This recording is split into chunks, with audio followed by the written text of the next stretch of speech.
in heaven and earth, in depths and seas. He makes the vapors to ascend in clouds from earth's remotest end. The lightnings flash at his command.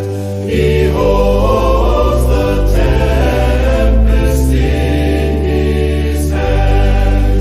Exalt the Lord, his praise proclaim. All ye his servants praise his name. Who in the Lord's house ever stand, and humbly serve at his command.